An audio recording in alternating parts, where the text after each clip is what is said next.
Hello students, welcome आपका एक और फ्रेश वीडियो के अंदर। और आशा कर रहा हूँ कि आप अच्छी तरह से जो चीज़ें आपको तैयार करवाई जा रही हैं क्वेश्चंस के अकॉर्डिंग, टॉपिक के अकॉर्डिंग, वो आप अच्छी तरह से तैयार कर रहे होंगे। और जो पढ़ाया जा रहा है उसका आपको क्या मिल रहा होगा, फ़ायदा मिल भी रहा होगा। जैसे आपको पता है कि अपन ने सिविक्स वाली जो बुक है 10th CBSE बोर्ड की, उसमें पहला चैप्टर पावर शेयरिंग स्टार्ट किया हुआ है। उसके अलग अलग टॉपिक पढ़ चुके हैं। लास्ट क्लास में अपन ने फॉर्म्स ऑफ पावर शेयरिंग वाला टॉपिक स्टार्ट किया था, जिसमें अपन ने ऑर्गन्स के बीच कैसे कैसे पावर शेयर की जाती है उसी को अपन ने पढ़ा था। चेक एंड बैलेंस भी कहा जाता है, हॉरिजॉन्टल डिस्ट्रीब्यूशन ऑफ पावर भी कहा जाता है। आज अपन और दो जो पावर शेयरिंग के फॉर्म्स हैं उनके बारे में पढ़ने की कोशिश करेंगे। कोशिश क्या करेंगे, अच्छी तरह से पढ़ेंगे, मेहनत करेंगे ताकि वो टॉपिक अपने को अच्छी तरह से तैयार हो और अपन उनको बोर्ड एग्जाम में उसका क्या उठा सके, फायदा उठा सके। तो चलिए बिना कोई देरी किया आज का टॉपिक अपन स्टार्ट करते हैं। तो आज अपन जो पहला पावर शेयरिंग का तरीका वो है power can be shared among governments at different levels. यानी गवर्नमेंट के जो अलग अलग लेवल होते हैं, जैसे सेंट्रल गवर्नमेंट हो गया, हमारे देश की बात करें तो सेंट्रल गवर्नमेंट हो गया, स्टेट गवर्नमेंट हो गया, उसके नीचे लोकल गवर्नमेंट हो गया। तो उनके ये जो अलग अलग लेवल्स हैं, एक तरीका ये भी होता है कि इन लेवल्स के बीच आप क्या करो, पावर शेयर करो, ताकि उनके बीच भी कॉन्फ्लिक्ट की पॉसिबिलिटी क्या हो जाए, खत्म हो जाए। तो वही अपन इस टॉपिक के अंतर्गत पढ़ने वाले हैं। जैसे देखिए लिखा हुआ है a general government for the entire country and government at the provincial और रीजनल लेवल। जैसे अपन ने पढ़ा वो जो पावर शेयर हो रही है अलग अलग लेवल के ऊपर, जैसे एक तो जनरल गवर्नमेंट होगी जिसको अपन सेंट्रल गवर्नमेंट बोल देते हैं अपने देश के अंदर।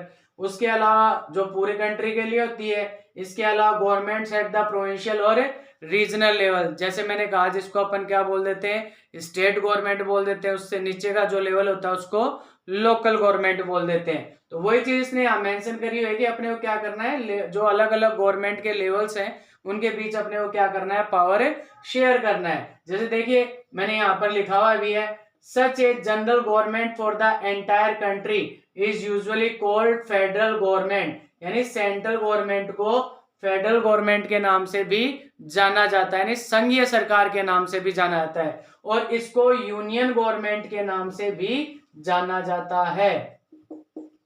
हम सेंट्रल गवर्नमेंट को यूनियन गवर्नमेंट भी कह सकते हैं। तो ये तो पूरे देश के लिए होगी, जो पूरे देश का कामकाज देखेगी। उसके बाद में देखिए इन, जैसे मैंने कहा था अभी, in India we refer to it as the central और यूनियन गवर्नमेंट। जो अभी मैंने आपको ऊपर लिख के बताया कि जो पूरे देश के लिए जो लेवल है गवर्नमेंट का, उसको हम क्या बोल देंगे, केंद्र सरकार भी बोल देंगे और संघ सरकार भी, यानी उसको हम सेंट्रल गवर्नमेंट भी बोल सकते हैं और यूनियन गवर्नमेंट भी। और जो स्टेट लेवल पर जो गवर्नमेंट होती है उसको अपन प्रोविंशियल गवर्नमेंट भी बोल सकते हैं, प्रांतीय सरकार, या उसको रीजनल गवर्नमेंट भी बोला जा सकता है, यानी क्षेत्रीय सरकार भी बोला जा सकता है। जैसे देखिए लिखा हुआ है the government at the provincial और regional level are called by different names in different country. जैसे मैंने अभी बताया कि जरूरी नहीं है कि किसी देश के अंदर किसी लेवल को प्रोविंशियल गवर्नमेंट बोला जा रहा है या रीजनल गवर्नमेंट बोला जा रहा है तो दूसरे देशों में भी उसको उसी नाम से पुकारा जाए। जैसे मैंने अभी बताया हमारे देश में जो स्टेट लेवल पर गवर्नमेंट होती है उसको प्रोविंशियल या रीजनल गवर्नमेंट नहीं बोला जाता, उसको स्टेट गवर्नमेंट बोला जाता है, राज्य सरकार के नाम से उसको जाना जाता है। तो वही चीज यहाँ मेंशन कर रखी है। जैसे मैंने बताया था, हम पढ़ भी ये रहे हैं कि जो अलग अलग लेवल्स हैं, एक तरीका उनके बीच भी पावर शेयर करने का होता है। कहां पर, मॉडर्न डेमोक्रेसीज के अंदर। तो देखिए और आगे देखिए, इन इंडिया अगर हम भारत की बात करें, we call them state government. जैसे मैंने कहा हम भारत के अंदर जो प्रोविंशियल और रीजनल गवर्नमेंट होती है, जो एक पर्टिकुलर स्टेट के अंतर्गत आती है, उसको हम क्या बोलते हैं, राज्य सरकार बोलते हैं, यानी स्टेट गवर्नमेंट्स के नाम से उनको पुकारा जाता है।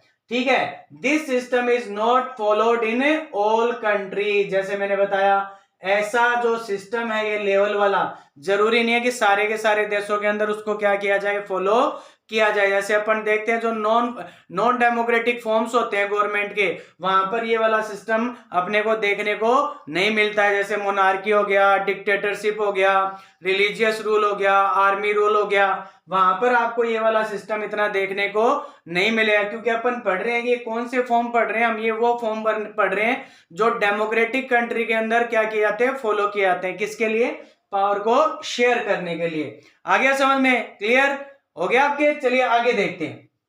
देख क्या लिखा हुआ है, there are many countries where there are no provincial और स्टेट गवर्नमेंट। बहुत सारे ऐसे देश हैं जहां पर आपको सेंट्रल गवर्नमेंट तो मिलेगी लेकिन प्रोविंशियल और स्टेट गवर्नमेंट नहीं मिलेंगे। जैसे अपन बहुत सारे यूरोपियन कंट्रीज की बात कर लें, ब्रिटेन की देख लो आप, ब्रिटेन के अंदर प्रधानमंत्री होता है, राष्ट्रपति नहीं होता है। और भी इस तरह से देखा जाए तो देखने में आता है कि इस तरह से आपको प्रोविंशियल और स्टेट गवर्नमेंट नहीं मिलेगा, यानी गवर्नमेंट का केवल एक ही लेवल मिलेगा, कौन सा? सेंट्रल गवर्नमेंट वाला, बाकी नहीं मिलेंगे। जैसे अपन चाइना की बात करें तो चाइना के अंदर मोस्टली एक ही लेवल होता है, दूसरे लेवल इतने नहीं होते हैं, जैसा कि अपन ने सेकेंड चैप्टर में अपन पढ़ेंगे, आपने पहले पढ़ा भी होगा। चलिए आगे देखिए, but in those countries like on, लेकिन हमारे जैसे जो देश हैं, where there are different levels of government, the constitution clearly lays down the powers of different levels of government. लेकिन हमारे जैसे जो देश हैं जहां पर गवर्नमेंट के अलग अलग लेवल्स हैं, तो वहां पर संविधान में इन अलग अलग लेवल्स का उल्लेख हुआ है, यानी वहां पर उसको दर्शाया गया है और उनको दर्शाया नहीं गया है, उनको कौन कौन सी पावर असाइन की गई है गवर्नमेंट के अलग अलग लेवल को, वो भी कॉन्स्टिट्यूशन के द्वारा क्या किया गया है? निर्धारित किया गया है। अभी तो अपन इतना ही पढ़ रहे हैं, अगले वाले चैप्टर के अंदर इसको अपन और डीपली पढ़ने का प्रयास करेंगे कि भाई हमारे जो ऐसे जो देश है जहां पर गवर्नमेंट के अलग अलग लेवल हैं, उनको मतलब किस प्रकार से पावर क्या की गई है? कॉन्स्टिट्यूशन के द्वारा असाइन की गई है, यानी जिसको अपन जुरिडिक्शन बोल सकते हैं, एक तरीके से अधिकार क्षेत्र। हर लेवल का अपना अलग अलग क्या किया गया? अधिकार क्षेत्र निश्चित किया गया, किसके द्वारा?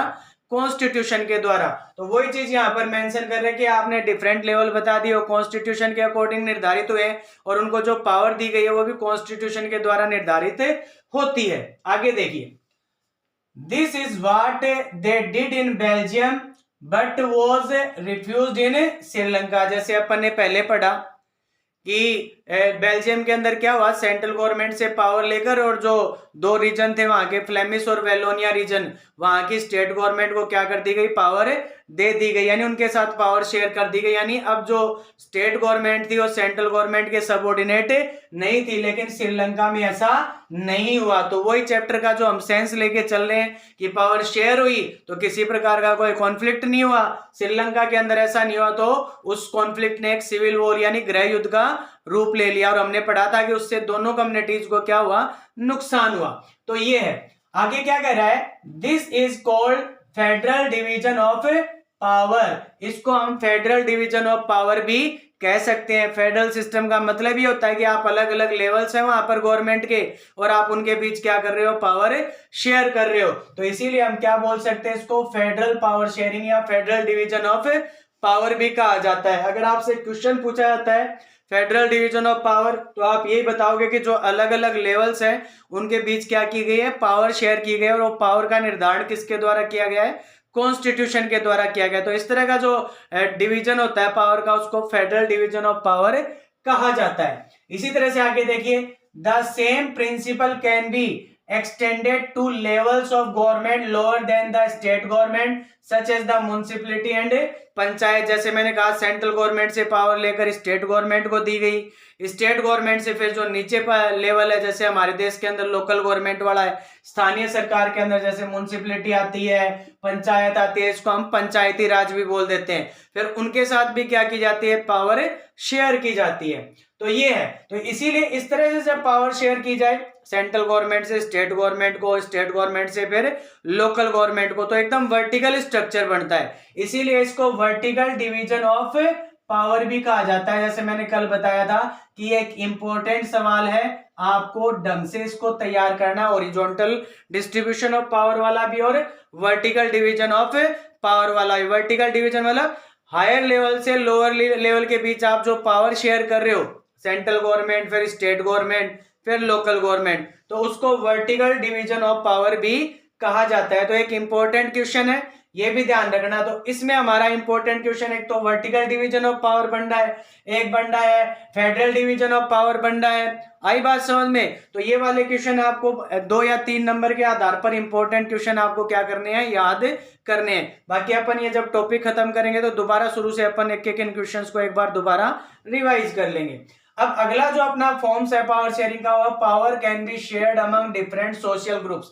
जैसे हमने बेल्जियम में देखा था कि जो अलग अलग लैंग्वेज ग्रुप थे, जैसे डच है, फ्रेंच है, जर्मन है, उनके बीच क्या की गई थी, पावर शेयर की गई थी। कौन सी गवर्नमेंट बना के, कम्युनिटी गवर्नमेंट बना के, और उनके बीच क्या की गई थी, पावर शेयर की गई थी। हमारे देश में भी देखें तो जो रिजर्वेशन वाला सिस्टम है, जैसे एसटी, एससी, ओबीसी वाला, तो ये भी उसी सिस्टम को फॉलो करता है कि आप चाहे आपके देश के अंदर कोई भी सोशल ग्रुप्स हैं, आप उनके बीच क्या करो, पावर शेयर करो, ताकि उनके बीच किसी प्रकार का कॉन्फ्लिक्ट ना हो। क्योंकि अपन शुरू से पढ़ते आ रहे हैं कि पावर शेयर करने का जो मेन मकसद होता है वो यही होता है कि आपके देश में रहने वाले जो डिफरेंट सोशल ग्रुप्स हैं वो भाईचारे के साथ मिलजुल कर एक देश में रहे, उनके बीच में किसी प्रकार का कॉन्फ्लिक्ट ना हो, चाहे वो सोशल ग्रुप्स हो, चाहे लेवल्स हो, चाहे ऑर्गन्स हो, चाहे पॉलिटिकल पार्टीज हो। तो पॉलिटिकल पार्टीज के बाद में तो बारे में तो हम अगले फॉर्म के अंदर पढ़ेंगे, इसी को कंटिन्यू करते हैं। देखिए क्या लिखा हुआ है, power can be shared among different social groups. जैसे लिखा हुआ है वो रिलीजियस ग्रुप्स हो सकते हैं, जैसे हमारे देश के अंदर आप बात करें कितने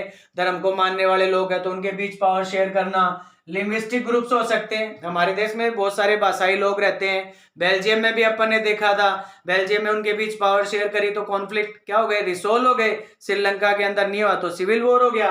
आगे देखिए, community government in Belgium is a good example of this arrangement. कौन से वाले का, सोशल ग्रुप्स के बीच क्या करना, पावर शेयर करना। तो जो बेल्जियम के अंदर जो कम्युनिटी गवर्नमेंट बनाई गई थी, जैसे मैंने कहा था कि कोई भी लैंग्वेज ग्रुप उसको क्या कर सकता है, इलेक्ट कर सकता है, चाहे वो किसी भी रीजन के अंदर रह रहा हो। तो वही चीज दोबारा मेंशन कर दी गई यहाँ पर कि अगर आप डिफरेंट सोशल ग्रुप्स के बीच में क्या करते हो, पावर शेयर करते हो, तो किसी प्रकार के कॉन्फ्लिक्ट से आप उसको क्या कर लेते हो, बचा लेते हो। तो ये एक तरीका, बहुत बेहतर तरीका होता है कि अगर आप ऐसा करते हो तो कॉन्फ्लिक्ट से बच जाता है, देश के टुकड़े होने की पॉसिबिलिटी भी खत्म हो जाती है। जैसे in some countries there are constitutional and legal arrangement. संवैधानिक और कानूनी क्या की गई हैं, व्यवस्थाएं की गई हैं। सब में तो नहीं है, लेकिन खासकर हम देख रहे हैं कि डेमोक्रेटिक कंट्री में ऐसा होता है।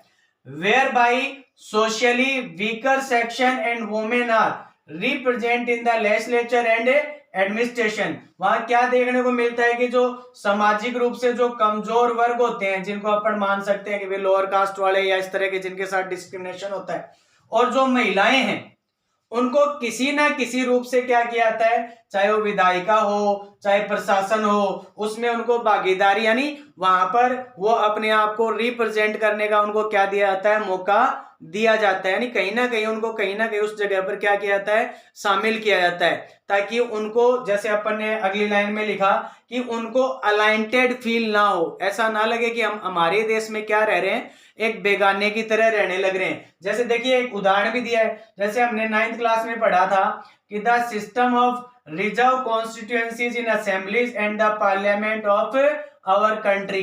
हम क्या देखते हैं कि जब भी चुनाव होते हैं तो जो अलग अलग रिजर्व कॉन्स्टिट्यूएंसीज होती हैं, जैसे अपन ने पढ़ा था एसटी के लिए अलग है, एससी के लिए अलग है, तो उन कॉन्स्टिट्यूएंसीज के अंदर केवल वो जो वहां पर निर्धारित किया गया है, एससी और एसटी के लिए जो सीट निर्धारित की गई वही वहां से क्या करता है, चुनाव लड़ता है। बाकी कास्ट के लोग वहां से चुनाव नहीं लड़ते हैं। तो एक व्यवस्था दी गई है कि कहीं ना कहीं इस तरीके से उनको भी जो है ना, मतलब कि ऊपर आने का मौका मिले। यानी जैसे अपन ने पढ़ा कि उनको भी ऊपर आके आधार पर और एज ए रिप्रेजेंटेटिव काम करने का क्या मिले, मौका मिले, लेजिस्लेचर के अंदर भी और एडमिनिस्ट्रेशन के अंदर भी।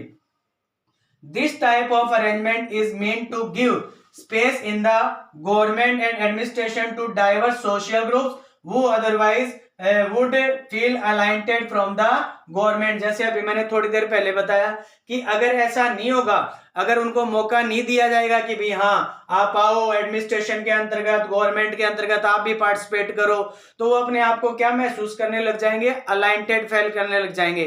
जैसा कि श्रीलंका के अंदर तमिल कम्युनिटी वालों ने किया था, और उसका फिर जो आउटकम आया, रिजल्ट आया, वो अपन ने देखा ही था, कितने ज्यादा कॉन्फ्लिक्ट हुए थे, सिविल वॉर हो गया था।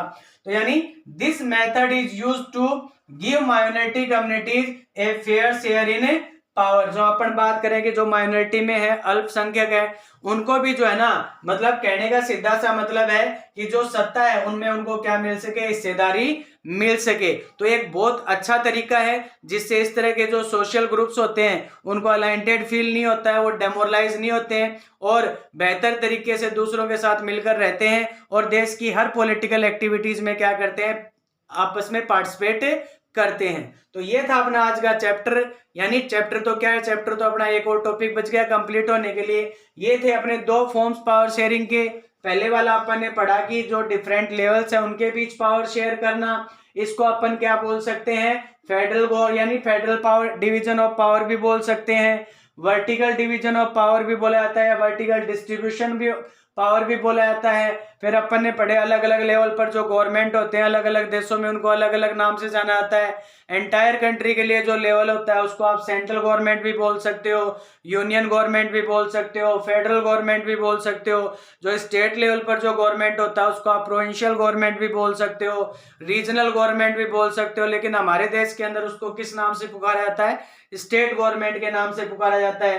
तो ये वाला क्वेश्चन हो गया अपना यहाँ पर, ठीक है क्या। और अपन ने क्या पढ़ा इसके बाद में, power can shared among different social groups. तो अपन ने पढ़ा कि अगर आप सोशल ग्रुप्स के बीच पावर शेयर करते हो, उनको पॉलिटिकली भी आप प्रमोट करते हो, तो उनको बेटर लगता है, किसी प्रकार के कॉन्फ्लिक्ट होने से फिर बच जाता है। तो ये था अपना आज का टॉपिक, इसको अच्छी तरह से समझें। अगर आपको समझ में नहीं आया हो तो आप कमेंट के थ्रू मेरे से क्या कर सकते हैं, पूछ सकते हैं। तो आज के लिए जो आपके क्वेश्चन रहेंगे जिनको आपको मेरे को कमेंट्स के थ्रू जवाब देना, वो लास्ट वाले टॉपिक से रहेंगे। पहले वाला आपका क्वेश्चन ये है कि भाई जब अलग अलग जो ऑर्गन है उनके बीच पावर दी जाती है उनको सेम लेवल के ऊपर, तो वो पावर देने का मेन वजह क्या है। दूसरा, इस तरह का जो पावर शेयरिंग होता है उसको क्या कहा जाता है, चेक एंड बैलेंस किसको कहते हैं। एक सवाल आपका ये रहेगा। तो 2-3 सवाल है, आप मेरे को कमेंट्स के थ्रू इनका जवाब दें। आपके लिए बड़ी मेहनत करके वीडियो बनाने लग रहा हूँ, बेहतर तरीके से आपको बढ़िया कंटेंट देने की कोशिश कर रहा हूँ। तो अगर आपको ये अच्छा लग रहा है तो आप इसको लाइक करें, शेयर करें और चैनल को सब्सक्राइब करना ना भूलें, और जो बेल वाला आइकन है उसको भी दबाएं ताकि जब भी कोई नया वीडियो डालूं तो आपको नोटिफिकेशन मिलता रहे। तो ये था अपना आज का वीडियो, मेहनत करें, बढ़िया तरीके से रहें। Thank you so much.